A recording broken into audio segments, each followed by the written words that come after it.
You have to have a wild imagination. You have to think that folks are going to do things that they were never going to do before. You have to expect that they're going to behave in ways that are outside the bounds of the norms that we have, and sometimes outside the laws that we have. And so if you... I'm sorry, I just thought about you have to see what can be unburdened by what has been.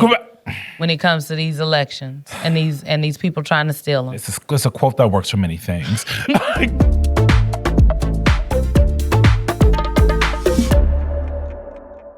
Greetings, everyone, and welcome back to Clock It. Your hosts, we are tired today. Shout out to Concealer. Okay, and Sonia. We are very tired. We were very late live on your television screens. And Eugene, we were covering primaries in Kansas, Missouri, Virginia, Washington, and of course, Michigan. Tired, but also kind of like energized. This is my energized look. I'm trying to fake it till I make it. We are entering the home stretch of the 2026 primary season. Today, as we're recording, 3 months left until the voters finish this off for everybody. And now we just want to take a step back and look at the state of play. Okay, come on. Shout out to Peter Alexander's new MS Now show. His show actually starts next week. On Monday. This is what we're interested in 90 days out from November 3rd. One, what have the voters now indicated are their biggest concerns? Number two, I think it's how competitive are Democrats with Republicans in trying to take control of the House and now the Senate? Number three, are the Democrats any closer to cohering around one clear argument they should be the party in control? Why? And what are we seeing the Republican Party do to make sure they don't lose control? Legal and questionable. Well, come on now. Let's start with what happened in Michigan this week, Eugene. I'm sure people have heard a lot about it at this point. But all analysis not created equal. Well, come on now. When you look at Michigan, you do get a snapshot of the Democratic Party as a whole right now. There's Abdul El-Sayed. He will be Michigan Democrats' nominee for Senate, and he's going to go up against former Congressman Mike Rogers this November. And in that result and the campaigns that led up to it, you can see this tension over and over and over again. It's between the young left and the moderate olds. There are some other things, but that is one that I think is a through line. There's also anxieties about how establishment Democrats are faring in the primaries all over the country, or how they will fare well in the general. And then there's the idea, and Simone, we've talked about this a lot, both on television, on the podcast, and just like texting each other about the fighters. Which fights, how to fight, who's fighting, what the fighting looks like and feels like, and what counts as a win.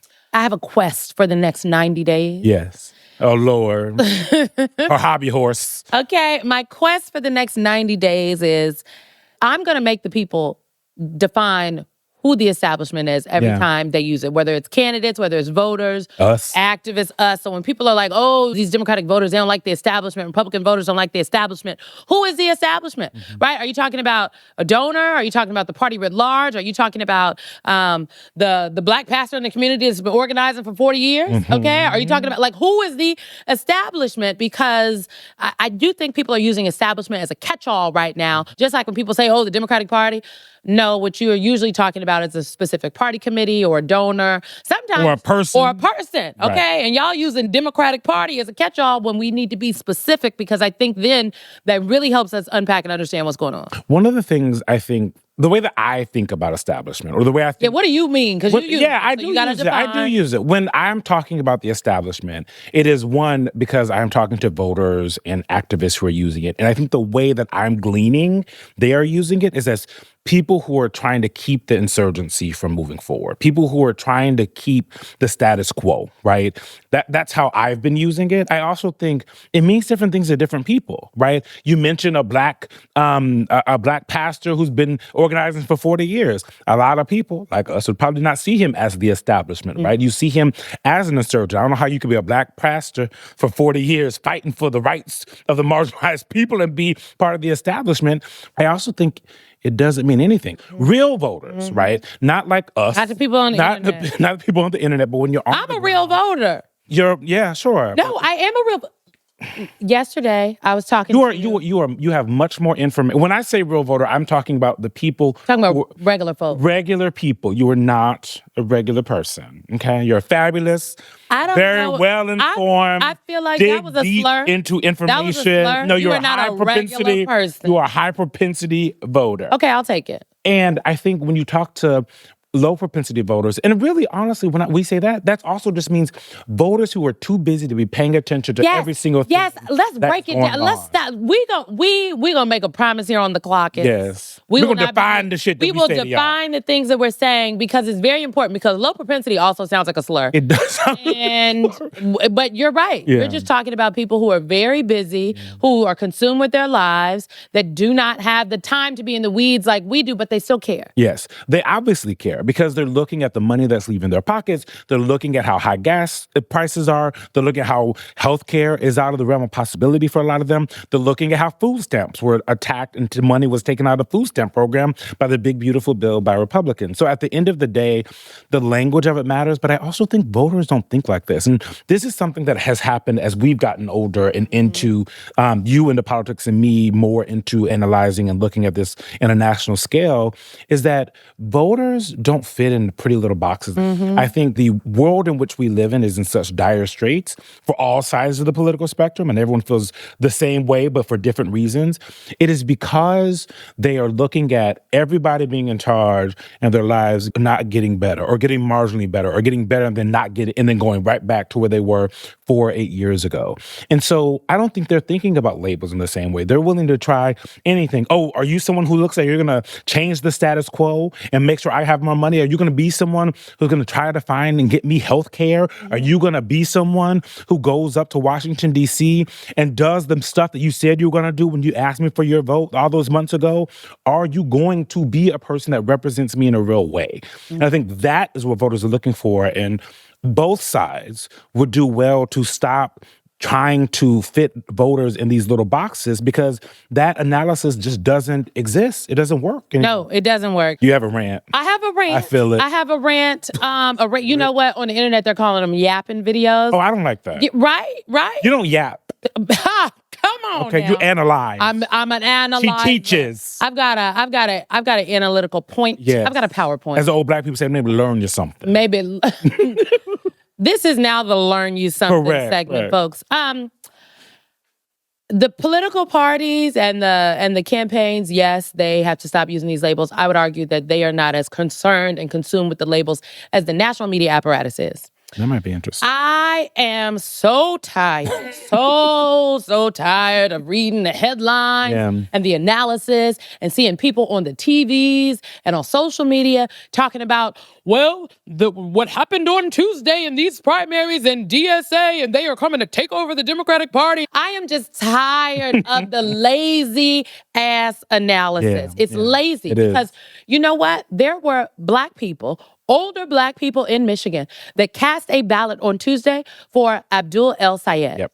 And the conventional wisdom and the people on television that talk like this would have you believe that those were establishment Democrats who were going to support Haley Stevens because they're old and they're black. Right. Black voters in this country are some of the most sophisticated and pragmatic voters that there 100%. are. Okay? They have to be. Literally, Yeah. given the history of this country. And so they are the bellwether, to be very clear, because a black voter in Michigan can vote for Abdul El Sayed, but not believe in single payer health care, right? But is voting for Abdul El Sayed because they believe that he will be in a better position to fight for the things that they care about. That is the kind of analysis that voters are making when they go to the ballot box. They are not thinking about voting for DSA candidates, okay? People are not going out there voting to say, I want to be a Democratic Socialist of America. I worked for the OG Democratic Socialist, Bernie Sanders. I can tell you, I never have been, nor am I now a Democratic Socialist. I am a Democrat, but I went to go work for Senator Sanders because I liked what he was saying.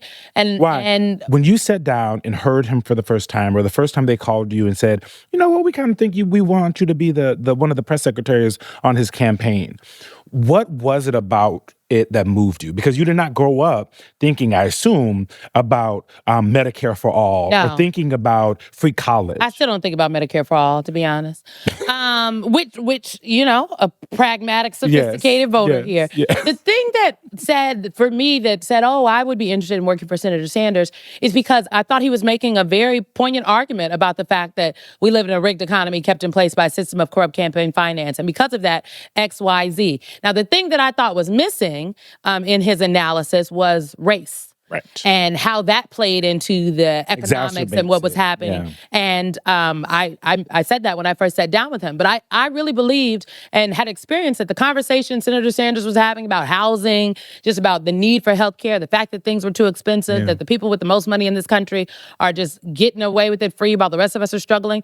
Those were conversations I was having with my own friends. That right there is the very simple and also sophisticated ways in which voters think, right? Even though a high propensity voter, even though you are someone who like had a lot of information, is hungry for information. Some may call you a nerd. I'm some people. It was the way he was speaking. It was the promises he was making about how he was going to fight. Yeah. You knew that he was not, even when you were on the campaign, you knew every single thing that he was saying was not going to happen. It was about Correct. someone going there and fighting for you. And that's the same thing that voters are doing right now. That was 10 years ago. Yes, exactly. And voters. Not new, folks. I would, and I mean, in that general election, I voted for Secretary Clinton.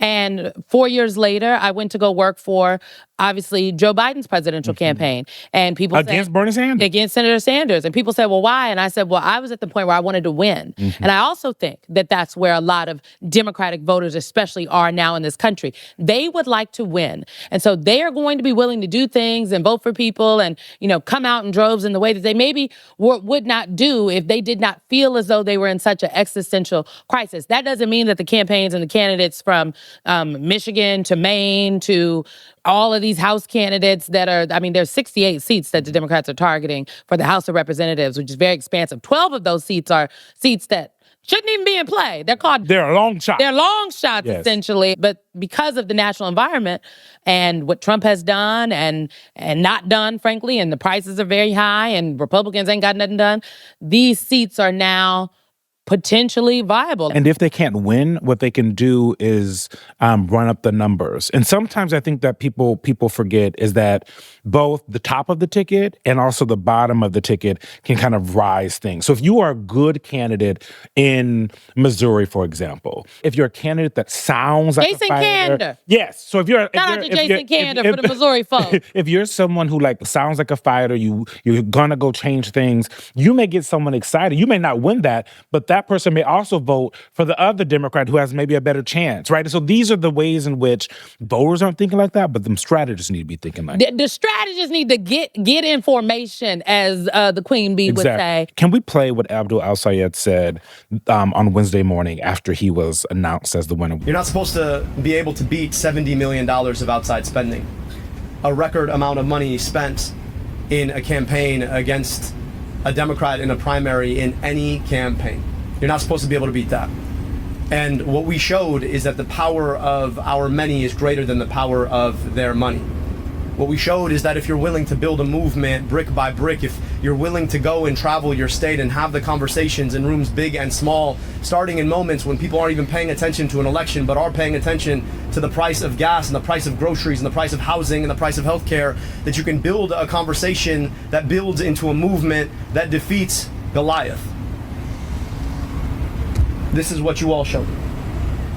And my hope is that our democracy will never be the same. Now, let's just say this. The folks that worked on Abdul El-Sayed's primary campaign, they do have a lot to be proud of, Right. because they faced upwards of 65... 80. We did an Oh, analysis, yes, and Chris Jansen yes. said $80 million of outside money. of outside money that was against him. Okay, and he did not have the super PACs behind him to run ads on television that could counter what people were seeing.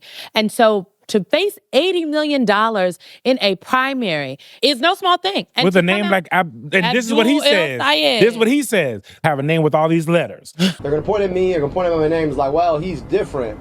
That's the best you got? You can't actually talk about what you want to do? My name is not raising your gas prices. My name is not taking us to war. My name is not the reason you can't afford your groceries. You know what it is? They're BS policies. So you can point to my name all he wants, but I'll also tell you this. I've been an Abdul in Michigan my whole life. This is like the best place in the world to be Abdul. You know why? Because the Michiganders they're big-hearted. They're open-minded. They're earnest, and they're gritty. and that is like, so you have to overcome certain things when you're of color, especially when people are running out there and saying like these Republicans, like he's the scary jihadist communist. Now you can't be all them things at once. Now it doesn't make any sense. And Given racism. It is giving pure racism. And I mean, I think people should be aware that these are things we're going to continue to hear about over the next 90 days. It's going to get worse. It is going to get worse. If y'all thought this primary was ugly, baby, buckle up. Okay, there's more. But that is why this race was close. Now, these polls that were coming out in the last 2 weeks before this election talking about, oh, he's about to win by double digits. And this is why the internet is not real life is very important. Right. Y'all are going to see a whole lot of stuff out there on the internet in some of these other races as we get closer and closer to the general election. Misinformation and disinformation is real, but also virality right. And engagement and like the creator community, they have a real space and place now within the Democratic Party apparatus. They feed into each other. And they all feed into each other. But just because something is going viral online, just because there are large crowds, that does not equate to movement at the ballot box. Again, I work for Senator Sanders.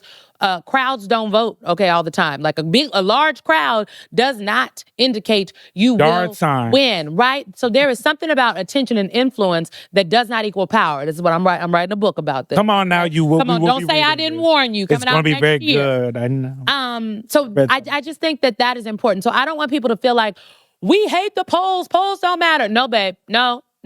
Polls are a snapshot in time, but the poll is only as good as the methodology and the sampling used to conduct it. Yes.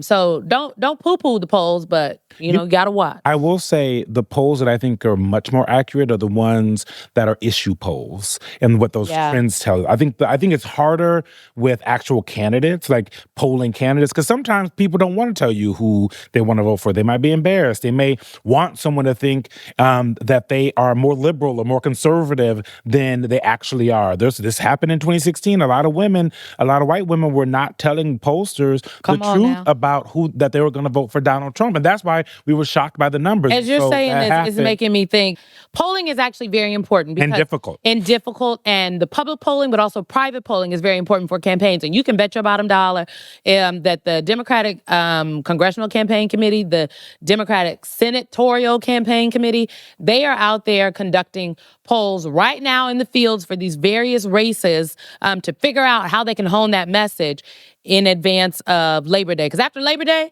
that's really when people lock in. You know, like y'all getting off vacation, the children are going back to school, and y'all are really like, okay, what's going on around here? Right. Like, wait, elections? Y'all are going to see a lot more ads if you are living in a battleground state or a battleground district. So just lock in, folks. Get ready. Yes. It's going to be we're going to be tired for a long time, everybody. Yeah, but this is exciting because this is democracy. For political reporters, MS Now hosts, maybe some of you MS super fans, the term the map has a very particular meaning. Y'all know, we say it all the time. When we say something like, let's talk about the map this week, it's kind of like talking about NBA team records at the All-Star break. I don't know what that means, but Franny wrote it. Franny knows what it means. Who is almost certainly going to the playoffs? Who needs certain things to break their way big time for them to stay in the hunt? Who has no chance? Okay, that makes sense. Yeah, it makes sense. So when we talk about the map, if you will, it is the road to victory. Right? So in the Eastern Conference, to keep it with the basketball reference, Lord, Franny. It used to go through the Celtics, okay? He's bullying us. That might not be true anymore, especially since LeBron is now going to the 76ers. Not you knowing all this? Oh, child, I got a basketball household. Okay. I got a basketball household. Shout out to Mr. Townsend. Shout out to Mr. Townsend and the child. So, I got the stuff down. So the map is how, when we talk about the map in terms of politics, it is how either party might put together a team, if you will, Eugene. And that team could be of states or of districts, right? Like they got to cobble it together. Can we just talk about the House for a little bit? I have yet to see a good argument why the House is not a wrap for Democrats taking it over. I have not seen any evidence from Republicans that they are going to be able to hold on to the House by legal means that they're that without shenanigans they would be able to hold on to something here, because it's not that many. The thing is, it's not that many races, and like I said, They're like we targeting said, 68, but they only need 4. yes, and for a year and a half, Democrats have been overperforming and winning in places they have no damn business winning or overperforming in. And so that tells you a lot about where the House is going to be. Now, something could happen and Democrats mess it up and then they don't have it. But at this people could point, not go out to the polls because they think, oh, they got it. they're going to win it. Yes. Yeah. So this happened with Hillary Clinton. Yes. A lot of people were like, well, she's going to win. So why I need to go home? Staying home is raining. And, Donald Trump is president, the Senate. So I'm thinking about the places in which Democrats absolutely have to hold. And that is Michigan and that is Georgia. So that's those two. Why do they have to hold them for the people that don't know? Because they currently hold them. Okay. So when you're looking at the map, you're thinking, what are the places in which we need to make inroads, and what are the places okay, here we go, sports. Where are we playing offense? Where are we playing defense? Okay, we're gonna keep this going. We're telling how long this works out. And so where they're playing defense is gonna be Georgia, it's going to be Michigan. They have to keep those if they want to actually win. But then the places that they're playing, I would argue, good offense, right? Where there's chances that they haven't had before. Mm-hmm. You're looking at places like Iowa. You're looking at places like Ohio. North Carolina is one that Democrats feel very good about. Maine, especially now that they have a different candidate. And Texas, I feel like that one's a little further off, but that's one they feel very good. And Alaska. So they have... There's 6 you just named. There's 6. Simone Sanders Townsend would add a 7. Okay, this is her hobby horse. All right, I want to mark this. It is 12:53 on August 5th. It's my mom's birthday. Shout out, Terry! Come on, Madre. It is 12:53 on August 5th, 2026. And if Simone is right, we will play this again to future Eugene. Thank you. And it's not just me. The Democratic Senatorial Campaign Committee also believe that Mississippi can make inroads. Okay. Say why. Okay, so we have the candidate on the weeknight. Yes, Scott Cullum, folks, is the Democratic candidate for Senate in Mississippi. He's a current district attorney in Mississippi, and it's interesting because in the county that he's a district attorney, Democrats have voted for him, Republicans have voted for him, and some independents, okay? White people have voted for him. By the way, he's black. Just a footnote there. But the reason folks think that they can make inroads in this particular race is because the incumbent in the race, Cindy Hyde-Smith, she just doesn't campaign. But why? But this thing, why is he running? Well, he could have been a judge. Okay, why is he able to run? He could have been a judge. During the Biden administration, Scott Cullum was put up for a federal judgeship. And who voted no? She wouldn't give the blue slip. Basically, you got to give a stamp of approval. The senators from the state. In the Senate, she didn't give the judge. Now, the streets of Mississippi will say that Cindy Hyde-Smith did not give the stamp of approval to Scott Cullum because he is a black man. That's what the streets of Mississippi will say. MS Now has not independently confirmed. Neither has Clockett. I'm just telling you what the streets of Mississippi and conventional wisdom says. But you know what's not up for debate? What? Because she said it in front of a camera. Come on. Is that when Cindy Hyde-Smith months ago, we're talking about affordability. They asked her about it, talking about how expensive food was. Beef was up 16%. I was thinking about tomatoes at first. Yes. Tomatoes are up 32 currently. And so at that time when beef was that high, they were asking her about it, and she said, people can choose to eat another protein. And so when that is what you're telling people, you provide a real opening. She's out of touch and she doesn't campaign because she actually has not had to campaign since she has been elected. And so the reason people feel excited about Mississippi is because they have a good candidate that is, frankly, in touch with the state, somebody who has shown the ability to put together a coalition, but also the Mississippi Democratic Party, say that 5 times very quickly. The infrastructure has been built, as we've been talking about infrastructure and the Democrats, to the point where last year they flipped 2 state Senate seats that were previously held by Republicans, and they broke the Republican supermajority in the Mississippi State Senate. Okay? There is, if you give money, if you put the groundwork down, if you build the infrastructure, if you give people a vision and a candidate that works, they will come out and vote. The Democrats that came out and voted in that primary for Scott Cullum, they broke records in terms of the numbers. And so I want people to take a hard look at Mississippi.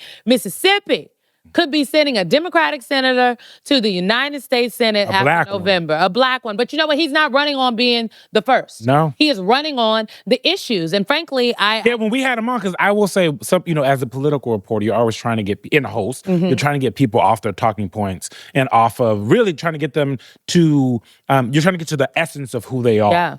And so, he was on the show, and you ask questions that try to pop their talking points.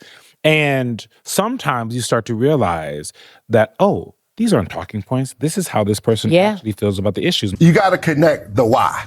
Because people are struggling out there. And what they want is a fighter for them. Somebody that's going to fight to make their lives better, fight for higher wages, lower costs, save our healthcare, save our hospitals. And I think what we did in the primary is further evidence. Without very much attention, we increased turnout by 90%. Of Democrats. Democrats. And you think Republicans are going to vote for you? Absolutely, because they're struggling too. I mean, when you talk about 400,000 Mississippians that don't have health insurance, they ain't just Democrats. The best candidates are the ones that are like, I would never say that. Right. And then they put it in their own voice. So there are a lot of candidates like that this cycle. Mary Peltola, who is the candidate in Alaska. Alaska, they have ranked choice voting. They voted for Mary Peltola before for Congress. And so that is why Democrats think that is a seat that they can, make inroads in. It's not Lisa Murkowski. Lisa Murkowski's not up this cycle. Very safe. It's Dan Sullivan. Right. And there's all this controversy in Alaska because there was a challenger to Dan Sullivan who It was named Dan also Sullivan? named Dan Sullivan very and confusing. put the name on the ballot. And Dan Sullivan was trying to sue him, was like, this is a ploy by the Democrats. That being said, Dan Sullivan is very concerned about He should be. winning this election. And Mary Peltola, she is somebody that's out there talking about fish. Fish are very important for the folks in Alaska and what's going on there. And she is sticking to her points to what matters for her folks. And again, there's all this conversation about how, national Democrats coming in and backing all these quote unquote establishment candidates. Again, what is establishment? Who is it? Who is we? Who is the establishment? Y'all gonna have to define it. Yeah, if you come on our shows talking about establishment, that is our promise. We're gonna to be like, viewers. who? Exactly. And don't brush me off being like, you know what it is. Actually, you don't know what it is. So you need to be able to define She don't talk to guests like that. But this is true. I talk about them in the break, though. It is, there are, and I said this, I've said this earlier this week, there are candidates that Senator Schumer and the Democratic Senatorial Campaign Committee have backed that have not done well. Haley Stevens is one of those. The governor. Janet Mills. Janet Mills, right? But then there are candidates that they have supported James that did Tallarico. do well. Come on now, because James Tallarico was the preferred candidate, even though they were out here publicly saying they don't have anybody. They always have a preferred candidate. They were all telling us it was Tallarico. Right. Mary Peltola was one of their candidates. Scott Cullum. I will give Senator Schumer this. He told me about Scott Cullum months ago, and I was just like, my daddy from Mississippi, I don't really know. I don't see it. And he was like, I think that there's something there. And so sometimes the picker is on, sometimes the picker is off. We got to go back and talk about North Carolina. North Carolina is easy. North Carolina, you have a former governor of the state who was popular when he left. Shout out to Roy Cooper. Roy Cooper. He's someone that Vice President Kamala Harris wanted to be her running mate because he's, I think a lot of Democrats will call him milquetoast. That's kind of the word folks like to use. He's kind of like middle of the road. He's not that exciting.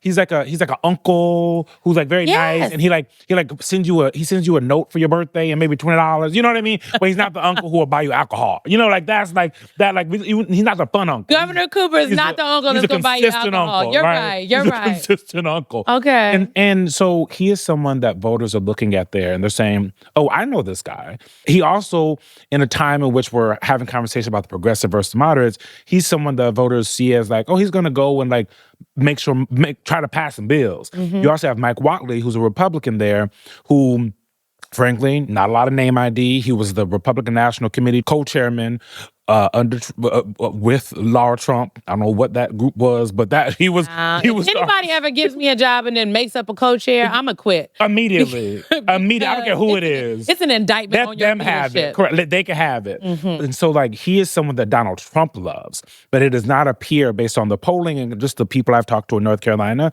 that he at this point has enough name ID. He has a lot of work to do. North Carolina has been Lucy and the football for a long time for Democrats since 2012, the last last time that they won it statewide. But Roy with Cooper Barack is Obama, somebody that when Trump won, he was winning. Roy Cooper was winning. He won re-election. He won his initial seat as governor and then won re-election. And so there's a belief that he can do it again this cycle. And that would be a pickup opportunity for the Democrats. Ohio, Sherrod Brown. Sherrod. When I was younger, I thought it was Sherrod. Oh. And so I thought it was black. And so then when I met him the first time, I was like, oh, this is not correct at all. You thought the senator Look, from when you look Ohio at it, don't it look like was- Sherrod? Sherrod. What that look like to y'all? Sherrod. I never heard nobody say Sherrod except him.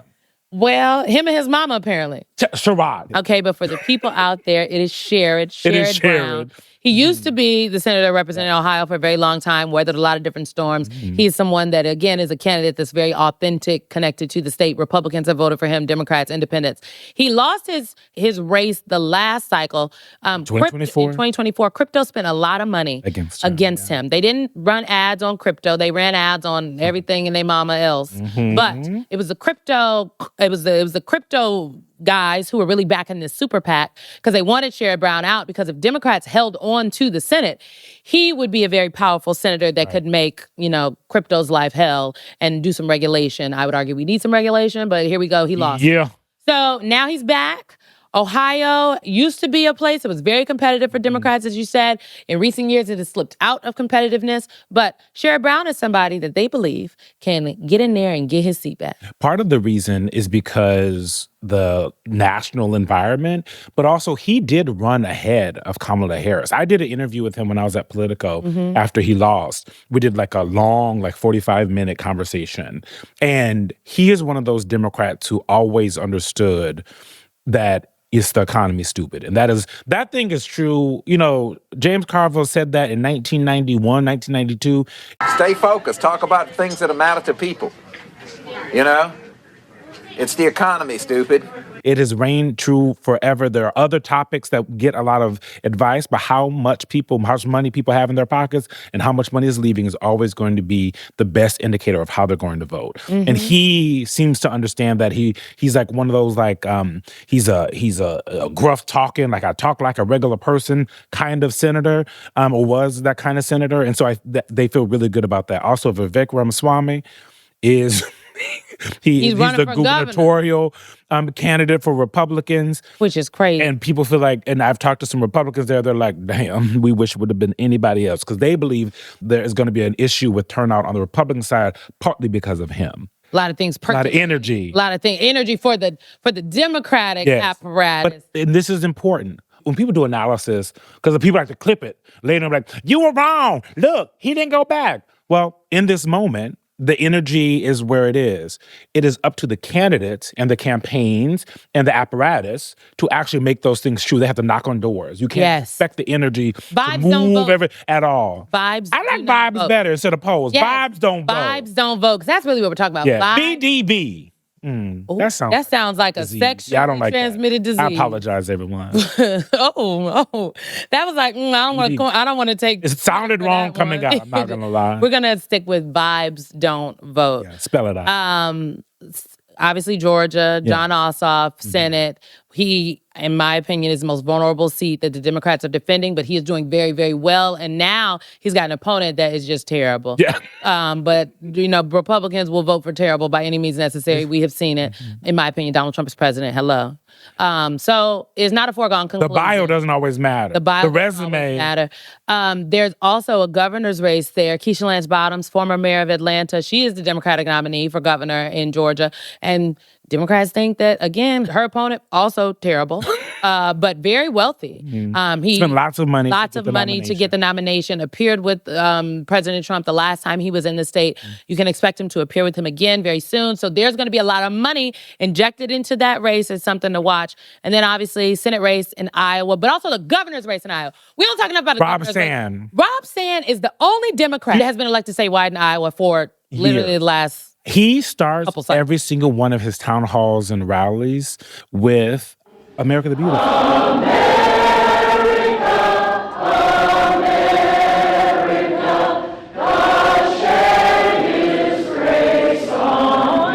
But I always thought that was so interesting, because it it feels a little hokey, I think, to some folks that are watch national races. But when those reporters are talking to folks after, it sets the stage for the conversation. It sets the kind of room that you're going to be in. It kind of says, we can have disagreements, Democrats, Republicans, independents, and others who are upset about what's going on. But we're all Americans. We're all here. So you have to figure it out. And I think that it's an interesting way to do it. And he continues to do it every single time. Okay, so we've spent all this time talking about the map that Democrats could put together that would get them to a majority in the Senate and or the House.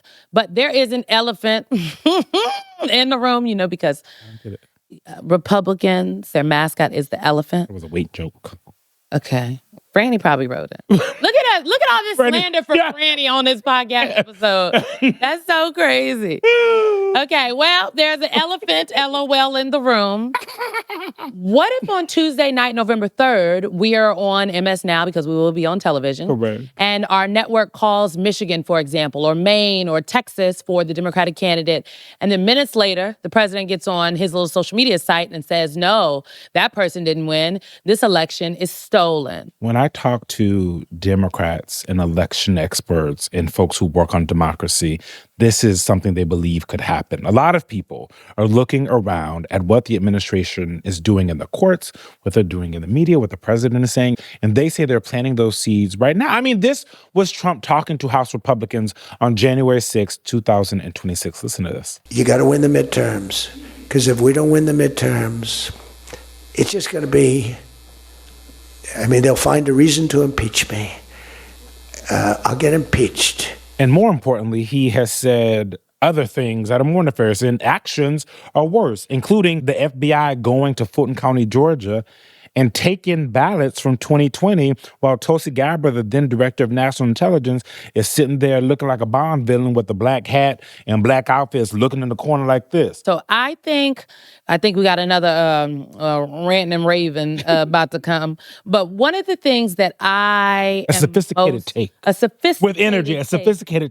We need, what is it called? That doesn't roll off the tongue, but we'll figure it out. We're gonna get a franchise soon for this one. But there are a lot of people that I have spoken to, and I know that you've spoken to, that are like, all Democrats have to do is overwhelm the ballot box. And, Eugene, we're on this, trying to see if our relationship is going to work because he's been co-hosting this podcast and co-hosting a weeknight every night. Yes. The other day we had Mark Elias on. Yeah. And Mark Elias, we're going to play it for you guys what he had to say because we was in there like, preach, Mark, preach. Yeah. If I could just speak honestly to three people whose, parents and grandparents and great-grandparents were disenfranchised at the ballot box in this country.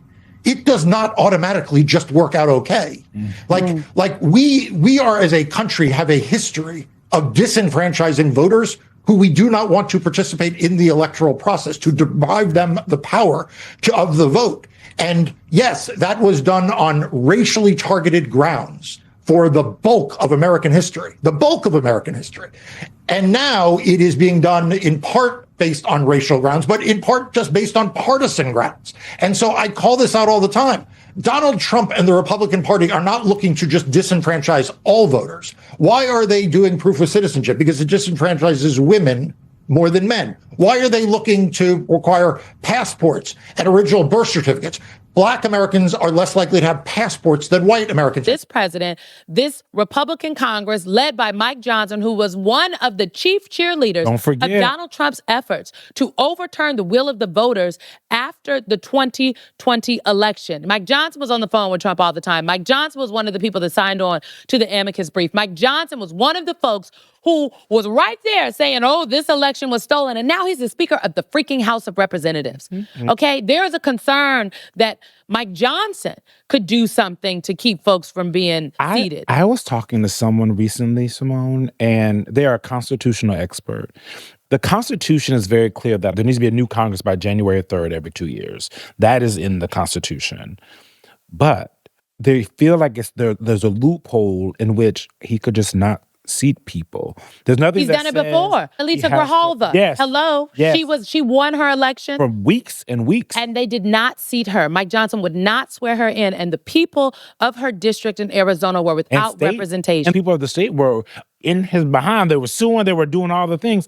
The thing that I think is so confusing, when I talk to people who, I ain't gonna say no names, but when people say things like they're not concerned that voters are just gonna get out there and overpower the nefarious deeds, the shenanigans, I think those are people without an imagination. And I think that if Donald Trump from 2015 to this moment right now has shown us anything, and the Republican Party and the Republican Party apparatus and the right-wing media ecosystem, what all of those people have shown us since 2015 is that you have to have a wild imagination. You have to think that folks are going to do things that they were never going to do before. You have to expect that they're going to behave in ways that are outside the bounds of the norms that we have, and sometimes outside the laws that we have.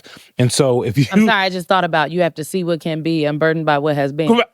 When it comes to these elections and these people trying to steal them. It's a quote that works for many things. but like for people who care about democracy, right? Because if Republicans take the House, I'm going to be doing the same job I was doing on that Wednesday, even if Democrats took it. That is not a consideration for a reporter like me. She's a Democrat, it's a little bit different. And so my concern is that democracy is only something that works if we all agree it works. Democracy is laws, but it's also just like norms. And I think Donald Trump and Republicans have shown us that. And they are willing to stretch the bounds of the norms. And now we see them being willing to stretch the bounds of the laws and be creative, quote unquote, for people who are People should be listening. prepared that this is an administration that is not just going to claim on Truth Social that the elections were Right. stolen, that they are going to Do things. They're going to file litigation. They're going to ask to seize ballots Right. in places like Arizona and in Michigan and in Georgia and in Ohio. Do not be fooled. Anything that you think couldn't happen, it is on the table. There are going to be people who are going to go on television who have talking points from this administration and are going to say, well, there is some doubt about who won and da-da-da-da-da-da, insert state there. And so people have to be vigilant and be ready. We talked about this with the former leader of the state legislature in Georgia, Stacey Abrams, the other day. The FBI has already looked at people's IP addresses because South Carolina. in South Carolina because they are trying to find voter fraud. Even though you are allowed to be online and register to vote Right. in South Carolina. But they're saying that something nefarious happened there. They're just doing that in South Carolina on people who are trying to register to vote.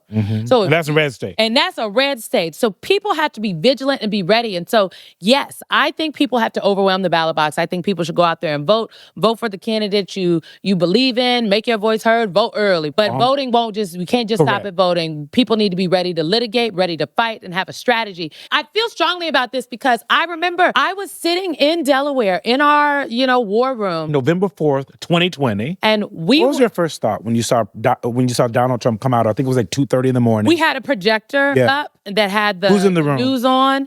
Everybody didn't matter. Yeah. So Was then Vice President Biden Joe Biden was not in He was the in his room with hotel us. room. He was in his hotel room, but we were on the phone with him. Ron Klain was there. Yeah. Peter Dunn, Yeah. All the everybody, the people. comms director, all the people, the data folks. All To be the clear, people my that girl matter. is in the war room, and she's not there as a little guest. No, I was to a run senior it. advisor. Let's be very clear. Elected the president. And we knew because Donald Trump had said previously that, if I don't win, it's fraud.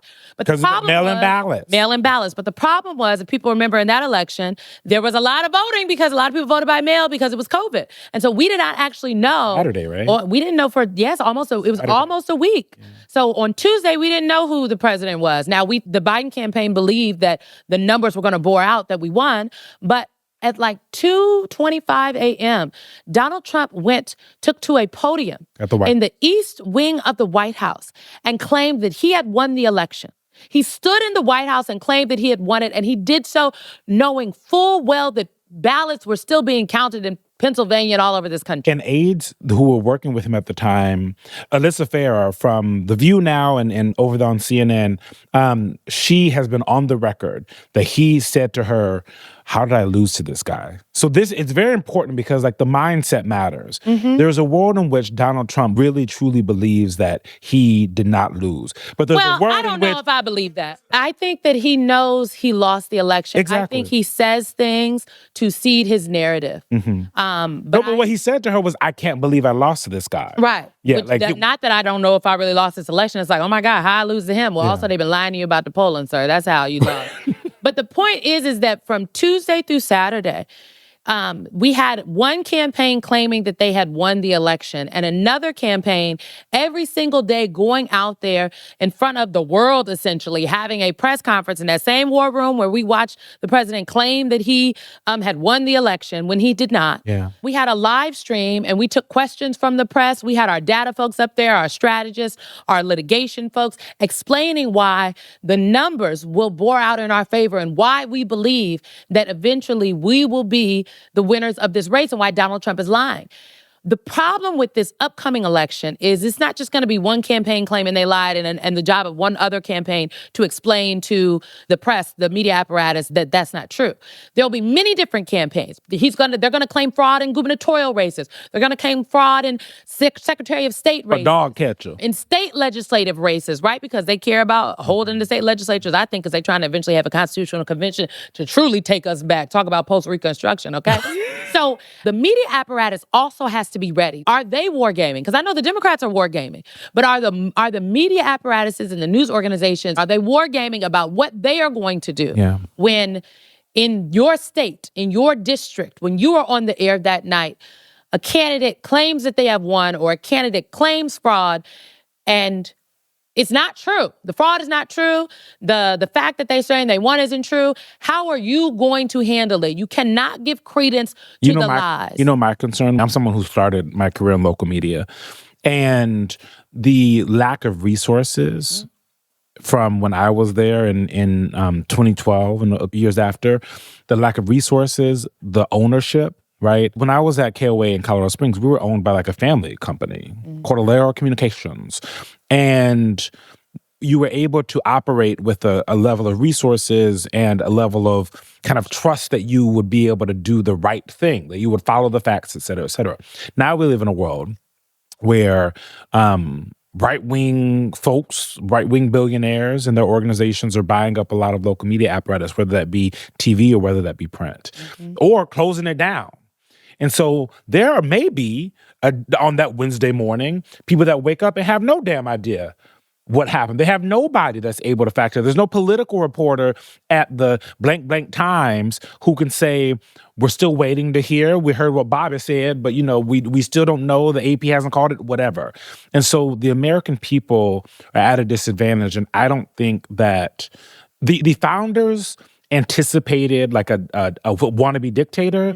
I think what they didn't was that the institutions would not be able to save the country from that behavior, right? Well, the institutions are only as strong as the people that are who are willing, the people who are in them and the folks who are willing to fight for them, or even better, fight for the ideals. Right. We could do this all day. This is just a sample. Basically, the midterms is happening right now. They matter. Some people might try to steal the election. We on top of talking about it. Thank you for being here. It's going to be long. It's been a long time. Thank you guys so much. Go to sleep right now. Don't go to sleep just yet. Okay, send us your thoughts. We will be looking on the YouTubes and we will see you next week. Bye.